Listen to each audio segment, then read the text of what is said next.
کیا اب جانتے ہیں کہ رسول اللہ نے ایک نوجوان صحابی کو پوری امت میں حلال و حرام کا سب سے بڑا عالم قرار دیا تھا؟ آخر وہ کون تھے؟ کیسے انہوں نے علم، تقوی اور اخلاص کی ایسی مثال قائم کی کہ آج بھی ان کا نام احترام سے لیا جاتا ہے؟ آئیے سنتے ہیں حضرت معاذ بن جبل کی ایمان افروز زندگی کا حیرت انگیز واقعہ۔ مدینہ منورہ کی گلیوں میں ایک نوجوان رہتا تھا جس کا دل سچائی کی تلاش میں بے چین تھا۔ اس نوجوان کا نام تھا بن جبل۔ جب مدینہ میں اسلام کی روشنی پھیلنے لگی اور لوگ جوق در جوق رسول اللہ پر ایمان لانے لگے تو حضرت معاذ بن جبل نے بھی حق کو پہچان لیا۔ آپ نے کم عمری ہی میں اسلام قبول کر لیا اور اپنی زندگی اللہ اور اس کے رسول کی اطاعت کے لیے وقف کر دی۔ حضرت معاذ بن جبل نہایت ذہین، بااخلاق اور علم کے شوقین تھے۔ وہ رسول اللہ کی مجلس میں حاضر رہتے، قرآن کریم سیکھتے اور دینی مسائل کو گہری توجہ سے سمجھتے تھے۔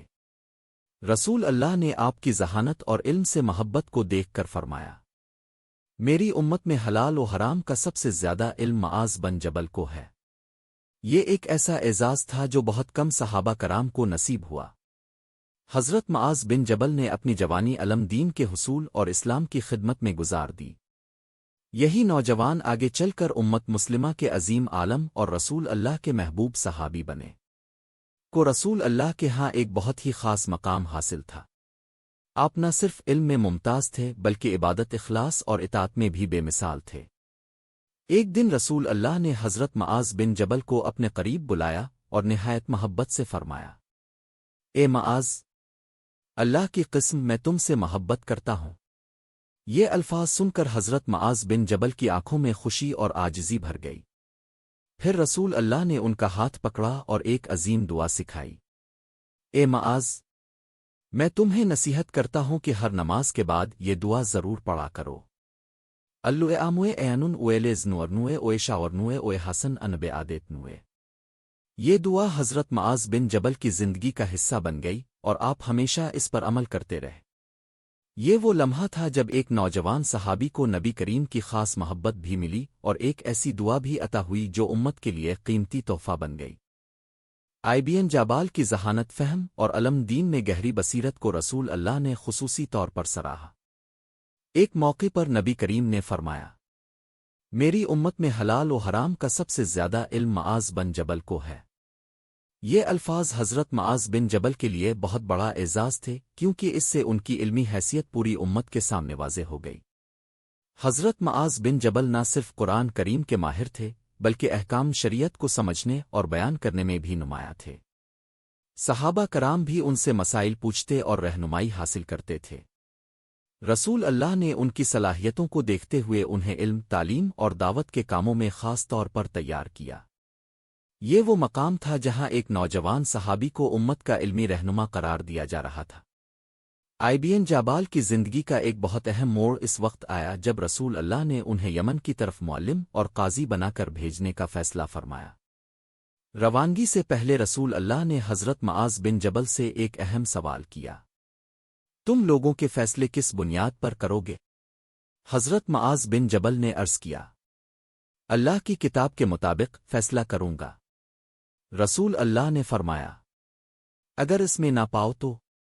حضرت معاذ نے جواب دیا، رسول اللہ کی سنت کے مطابق فیصلہ کروں گا۔ اپنے دوبارہ فرمایا، اگر وہاں بھی نہ پاؤ تو؟ حضرت معاذ بن جبل نے عرض کیا، پھر میں اپنی رائے سے اجتہاد کروں گا۔ یہ جواب سن کر رسول اللہ بہت خوش ہوئے اور اللہ کا شکر ادا فرمایا۔ یہ لمحہ اسلامی فقہ اور اجتہاد کی تاریخ میں ایک بنیادی اصول کے طور پر یاد رکھا جاتا ہے۔ اب ایک ایسا لمحہ آنے والا تھا جو جدائی اور آنسوں سے بھرا ہوا تھا۔ بن جبل جب یمن کی طرف روانہ ہو رہے تھے تو یہ صرف ایک سفر نہیں تھا بلکہ ایک بڑی آزمائش کا آغاز تھا۔ رسول اللہ انہیں رخصت کرنے کے لیے خود مدینہ منورہ سے باہر تک پیدل تشریف لے گئے۔ یہ محبت اور شفقت کی ایسی مثال تھی جو تاریخ میں کم ہی ملتی ہے۔ راستے میں رسول اللہ نے حضرت معاذ بن جبل کی طرف دیکھا اور فرمایا، اے معاذ، ممکن ہے اس سال کے بعد تم مجھ سے دوبارہ ملاقات نہ کر سکو۔ یہ الفاظ سن کر حضرت معاذ بن جبل کی آنکھوں میں آنسو آ گئے۔ دل بوجھل ہو گیا اور جدائی کا احساس شدت اختیار کر گیا۔ یہ وہ لمحہ تھا جب ایک طرف عظیم ذمہ داری تھی اور دوسری طرف محبوب نبی کی جدائی کا اندیشہ۔ کچھ ہی عرصے بعد وہ بات حقیقت بن گئی اور امت اپنے محبوب رسول سے ہمیشہ کے لیے جدا ہو گئی۔ حضرت معاذ بن جبل نے اس جدائی کے بعد اپنی زندگی اسلام کی خدمت، علم کی اشاعت اور دعوت کے کاموں کے لیے وقف کر دی۔ بن جابال نے رسول اللہ کے وصال کے بعد بھی اسلام کی خدمت کا سلسلہ جاری رکھا۔ آپ شام میں قیام پذیر ہوئے اور لوگوں کو قرآن و سنت کی تعلیم دیتے رہے۔ 18 ہجری میں شام کے علاقے میں طاعون امواس کی ایک شدید وبا پھیلی جس میں بہت سے جلیل القدر صحاب کرام شہید ہوئے۔ حضرت معاذ بن جبل بھی اسی وبا میں مبتلا ہوئے۔ بیماری کے دوران بھی آپ صبر، رضا اور اللہ تعالیٰ پر کامل بھروسے کا مظاہرہ کرتے رہے۔ آپ نے فرمایا، اے اللہ، میں موت سے محبت نہیں کرتا، لیکن میں اس لیے زندہ رہنا چاہتا تھا کہ گرمی کے دنوں میں روزے رکھوں، راتوں کو عبادت کروں اور علماء کی مجلسوں میں بیٹھ کر علم حاصل کروں۔ آخرکار 18 ہجری میں حضرت معاذ بن جبل اس دنیا سے رخصت ہو گئے، لیکن ان کا علم، تقوی اور اخلاص ہمیشہ کے لیے امت کے دلوں میں زندہ ہو گیا۔ آج بھی جب علم، دین، فقہ اور اخلاص کی بات ہوتی ہے تو حضرت معاذ بن جبل کا نام بڑے احترام سے لیا جاتا ہے۔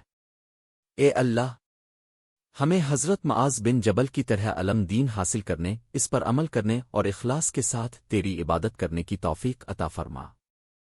اے اللہ، ہمارے دلوں کو ایمان کی روشنی سے منور فرما، ہمیں قرآن و سنت کا سچا پیروکار بنا اور دنیا و آخرت میں کامیابی عطا فرما۔ آمین رب العالمین۔